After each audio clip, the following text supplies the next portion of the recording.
Banca Sebrasp, será que ela é difícil? Será que ela é fácil? A antiga CESP.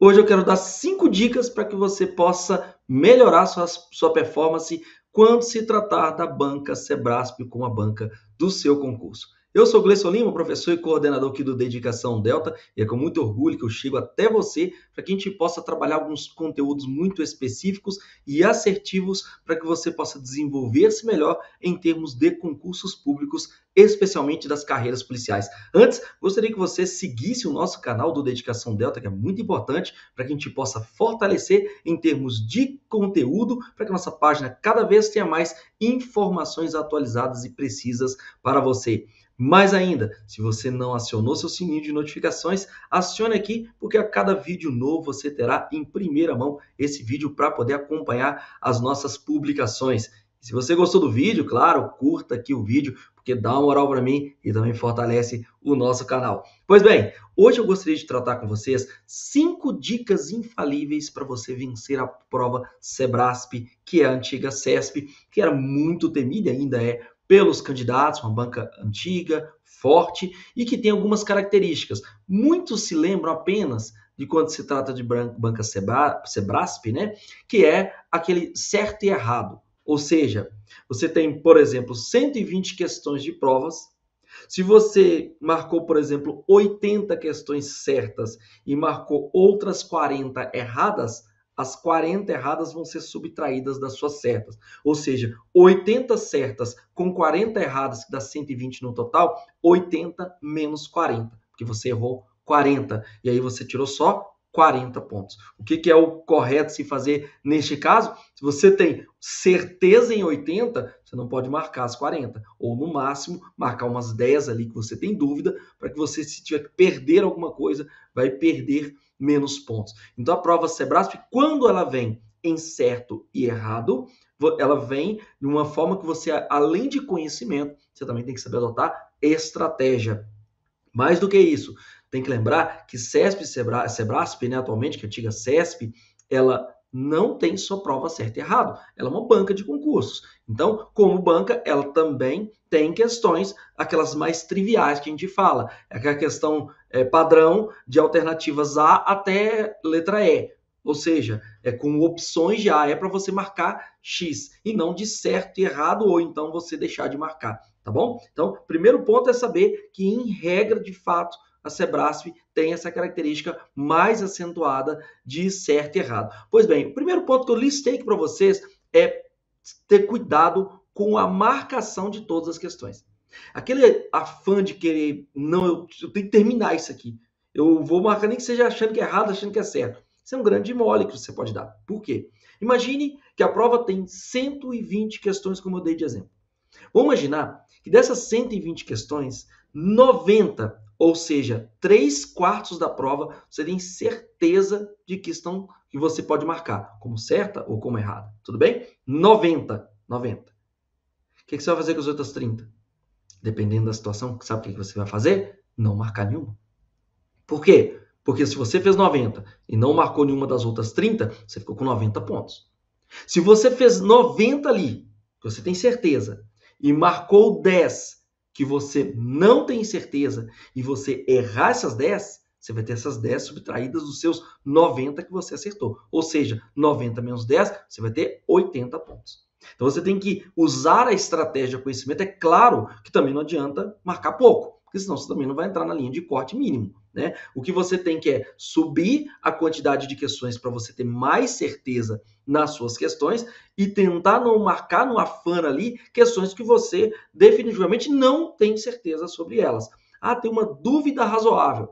Tudo bem, uma dúvida razoável talvez compense marcar aquela questão ali. Uma dúvida razoável. Mas tirando isso, não é nada razoável que você marque todas as questões, porque é uma banca que tem o seu estilo peculiar quando trabalha com certo e errado. Segunda dica que eu vou dar: interpretação precisa do enunciado. Veja lá, a interpretação dos enunciados da banca Sebrasp precisa ser muito bem aferido, muito bem detalhado. Por quê? Porque eles podem colocar um nãozinho no meio do caminho, pode colocar um exceto no meio do caminho. Então isso é muito importante você saber, para que você tenha que ler o enunciado por cada detalhe. Pessoal, fazer prova assim é com a canetinha, fazendo ali a marcação, cada ponto do detalhe que o enunciado está te contando. Por quê? Porque quando ele te conta esse detalhe, se você marca cada ponto específico, você vai identificar com mais facilidade um não, um sim, um exceto ou alguma vírgula no meio do caminho que pode estar indicando que aquela questão não seja aquilo que você imaginava inicialmente. Então, leitura com muita precisão, com muita atenção, vai facilitar o seu processo de acertar questões da banca Sebrasp. Mais ainda, estudo de jurisprudência, pessoal, nem preciso gritar para vocês isso, né? Hoje em dia, as bancas de concurso como um todo têm adotado esse estilo, mas a Sebrasp já adota isso há um bom tempo. Ou seja, cobrar muita coisa envolvendo julgados das Cortes Superiores, STJ e STF.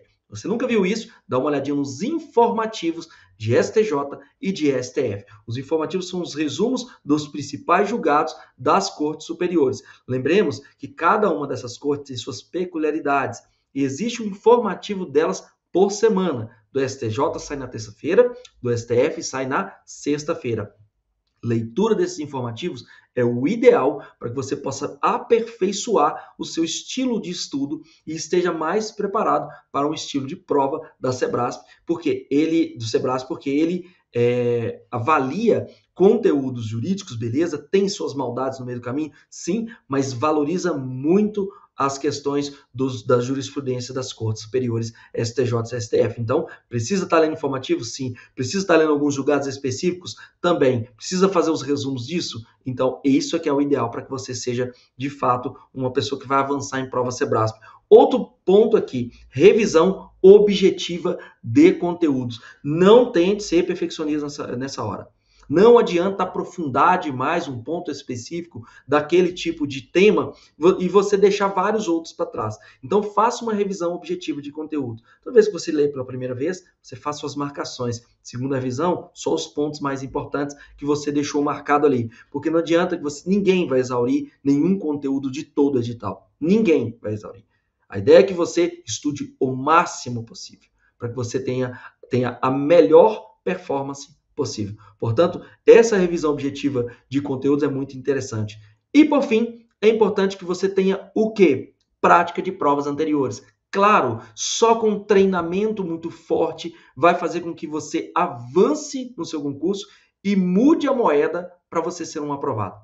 Isso faz com que você que estuda de uma maneira séria para concurso público, você saia de uma condição de um mero candidato inscrito para de um efetivo concorrente. Para isso, fazer provas anteriores, se testar, errar é o melhor caminho. Não adianta ficar só no treino. O jogo ele precisa ser jogado. Mas para você fazer um melhor jogo, você precisa treinar muito bem, porque você vai saber os passos melhores que você deverá dar no momento do caso concreto. E treinar significa pegar provas, estudar, errar.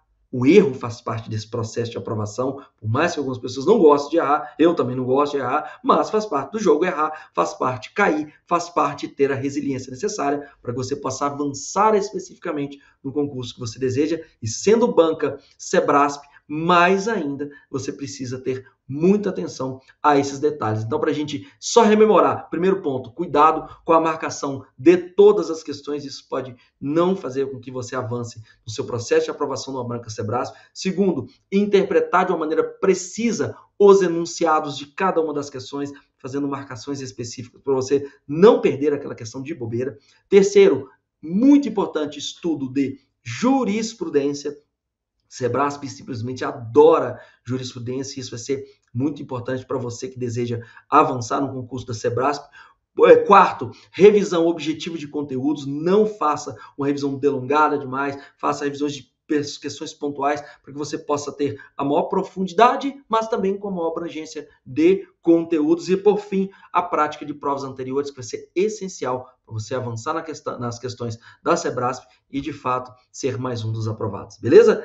Se você ainda não nos segue, siga aqui o nosso canal do Dedicação Delta, conteúdos aprimorados, constantes, para você que deseja, de fato, ser uma pessoa que vai sair de um mero candidato inscrito para um efetivo concorrente. Acione o sininho de notificações para os vídeos novos e curta esse vídeo, dê uma moral aqui para o Dedicação Delta para que a gente possa produzir cada vez mais conteúdos bacanas, precisos e voltados para o seu concurso público. Beleza? Grande abraço para vocês, a gente se encontra certamente no nosso próximo vídeo. Até mais!